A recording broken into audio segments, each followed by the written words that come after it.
আপনার জীবনের দুঃখের দিন শেষ, আপনার জীবনে এসে গেছে ভালো সময়।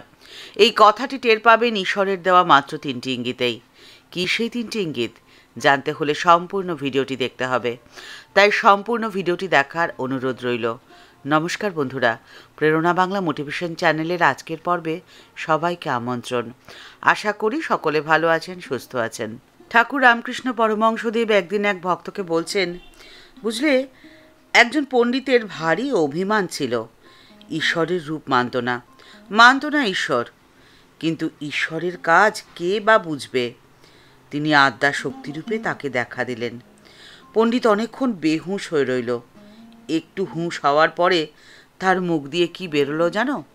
শুধুমাত্র কা কা আকা, অর্থাৎ কালী।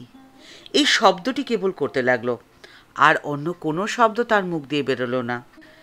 সেই ভক্ত তখন ঠাকুরকে প্রশ্ন করছেন, আচ্ছা ঠাকুর, বিদ্যাসাগর মহাশয়কে তো আপনি দেখেছেন, আপনার কীরকম মনে হলো তাঁকে? ঠাকুর উত্তরে তাকে বললেন, বিদ্যাসাগরের পাণ্ডিত্য আছে, দয়া আছে, কিন্তু অন্তর্দৃষ্টি নেই। অন্তরে সোনা চাপা রয়েছে।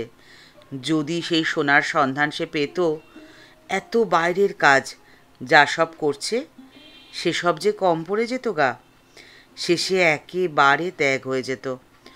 অন্তরে হৃদয়ের মধ্যে ঈশ্বর রয়েছেন, এই কথাটি জানতে পারলে তাঁরই ধ্যান চিন্তায় সে মগ্ন হয়ে যেত।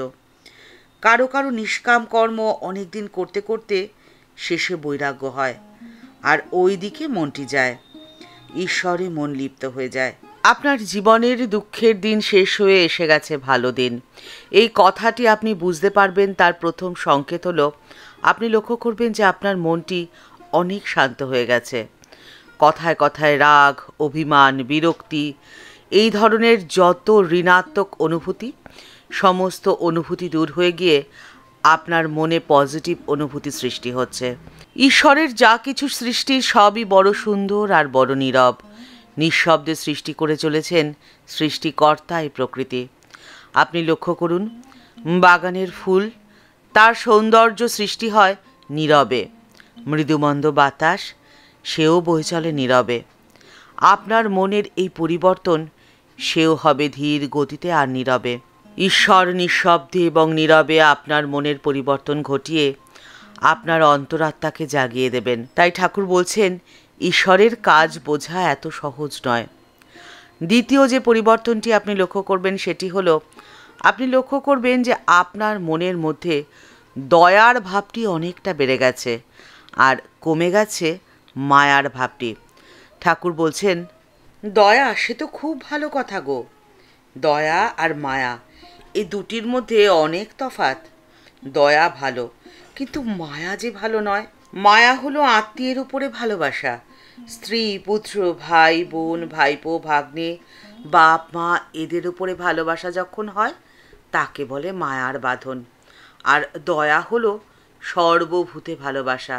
আপনার জীবনে ভালো দিন এসে গেছে বা সুসময় এসে গেছে, এটি বোঝার দ্বিতীয় সংকেতই হলো, আপনি লক্ষ্য করবেন যে আপনার সকলের প্রতি ভালোবাসা অনেকটা বেড়ে গেছে। সবাইকে আপনি নিয়ে বাঁচতে শিখে গেছেন। আপনি এতটাই দয়ালু হয়ে গেছেন যে উল্টো দিকের মানুষটার কোনো দোষ আপনার চোখে ধরা পড়ছে না। প্রত্যেকটা মানুষের মধ্যেই থাকে কিছু না কিছু দোষ, কিছু না কিছু খারাপ জিনিস। আপনি যদি সেটি না দেখতে পারেন, তাহলে সেই মানুষটি আপনাকে কোনোভাবেই বিব্রত করতে পারবে না, বিরক্ত করতে পারবে না। আপনি যখন মানুষের ভালো গুণটি লক্ষ্য করবেন, তখন আপনি নিজে ভালো থাকবেন। ঠাকুর সেই জন্যে বলে গেছেন, মৌমাছির মতো বাঁচতে, মাছির মতো নয়।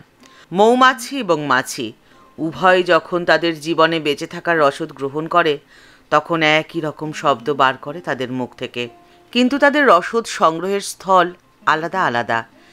একজন রসদ সংগ্রহ করে ফুল থেকে, ফুলের মধু থেকে, আর একজন পচা ময়লা আবর্জনা থেকে। আপনার জীবনে যে ভালো সময় এসে গেছে সেটি বুঝতে পারছেন আপনি দ্বিতীয় সেই সংকেতটি থেকে। আপনি মানুষের মনের মধ্যে সেই ফুলের গন্ধটি খুঁজে পাচ্ছেন এবং জীবনে বেঁচে থাকার রসদটি গ্রহণ করছেন মৌমাছির মতো হয়ে। ঠাকুর শ্রী রামকৃষ্ণ পরমহংসদেব আদেশ দিয়ে গেছিলেন মৌমাছির মতো হয়ে বাঁচার। মৌমাছির মতো জীবনযাপনের মধ্যে তৃতীয় যে সংকেতটি লুকিয়ে রয়েছে সেটি হলো মৌমাছির মতো আপনি কর্মীর জীবনযাপন করবেন। আপনি লক্ষ্য করবেন আপনার জীবন থেকে, আপনার মন থেকে অলসতা একেবারে মুছে গেছে। আপনি হয়ে উঠেছেন মৌমাছির মতো কর্মী। সংসারে আনন্দের সাথে ভালোভাবে বেঁচে থাকার একটি মাত্র পথ, তা হলো আপনার কর্ম। আপনি কর্মের মধ্যে দিয়ে খুঁজে পাবেন আপনার জীবনের প্রকৃত উদ্দেশ্য, প্রকৃত লক্ষ্য। আপনার সমস্ত ভালো লাগা মিশে যাবে আপনার কর্মের মধ্যে দিয়ে।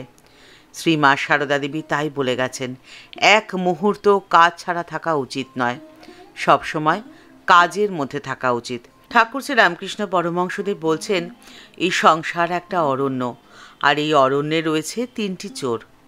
প্রত্যেককে এই 3টি চোর থেকে নিজেকে বাঁচিয়ে চলতে হবে। কিন্তু কিভাবে? এটি বোঝানোর জন্যে ঠাকুর খুব সুন্দর একটি গল্প বলছেন। ঠাকুর বলছেন, একটি লোক বনের পথ দিয়ে যাচ্ছিল।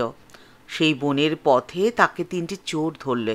তারা তার সর্বস্ব কেড়ে নিলে। একজন চোর বললে, আর এই লোকটাকে রেখে কি হবে? এই কথা বলে খাঁড়া দিয়ে লোকটিকে কাটতে এলো। তখন আরেকজন চোর বললে, না হে না, কেটে কি হবে? একে হাত পা বেঁধে এখানে ফেলে রেখে যাও। তখন তাকে হাত পা বেঁধে ওখানে রেখে চোরেরা চলে গেল। কিছুক্ষণ পরে তাদের মধ্যে আরেকজন ফিরে এসে বললে, আহা, তোমার কি লেগেছে গো? এসো, আমি তোমার বন্ধন খুলে দিই। তার বন্ধন খুলে দিয়ে তখন চোরটি তাকে বললে, আমার সঙ্গে সঙ্গে এসো দেখি, তোমার সদর রাস্তায় তুলে দিচ্ছি। অনেকক্ষণ পরে সদর রাস্তায় এসে বললে, এই রাস্তা ধরে চলে যাও, ওই তোমার বাড়ি দেখা যাচ্ছে ওই দূরে।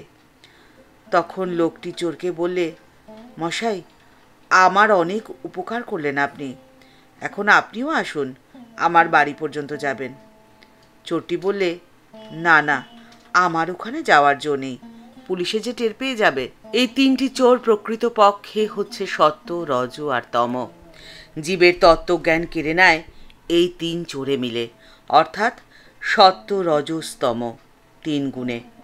তমগুণ জীবের বিনাশ করতে চায়, রজগুণ সংসারে বদ্ধ করে রাখে, কিন্তু সত্যগুণ রজস তম থেকে বাঁচিয়ে দেয়। সত্যগুণের আশ্রয় পেলে কাম, ক্রোধ এই সমস্ত তমগুণ থেকে রক্ষা হয়। আবার সত্যগুণও জীবের সংসার বন্ধন মোচন করে দেয়। কিন্তু সত্যগুণও আবার চোর, সে তত্ত্বজ্ঞান যে দিতে পারে না, কিন্তু সেই পরম ধামে যাওয়ার পথে সত্যগুণ তুলে দেয়। ঠিক যেমন ওই চোরটি বলল, ওই দেখো, তোমার বাড়ি ওই দেখা যায়, ওই পথ দিয়ে চলে যাও। যেখানে ব্রহ্মজ্ঞান, সেখান থেকে সত্যগুণও যে অনেক দূর। সেই ব্রহ্মজ্ঞানের পথে সত্যগুণও যেতে পারে না, গেলে তাকে পুলিশে ধরে নেয়। আপনার জীবনের সমস্ত দুঃখ সরে গিয়ে এসে গেছে সুখের দিন, সুসময়, অর্থাৎ আপনি বুঝে গেছেন আপনার জীবনের প্রকৃত তত্ত্বকথা। আর ঠিক তখন থেকেই আপনার জীবন হয়ে উঠবে আনন্দময়, আনন্দমুখর। আপনি প্রতিদিনই কাটাবেন উৎসব মুখর দিন। দুঃখ আপনাকে আর স্পর্শ করতে পারবে না। দুঃখ থাকবে আপনার জীবন থেকে বহু ক্রোশ দূরে।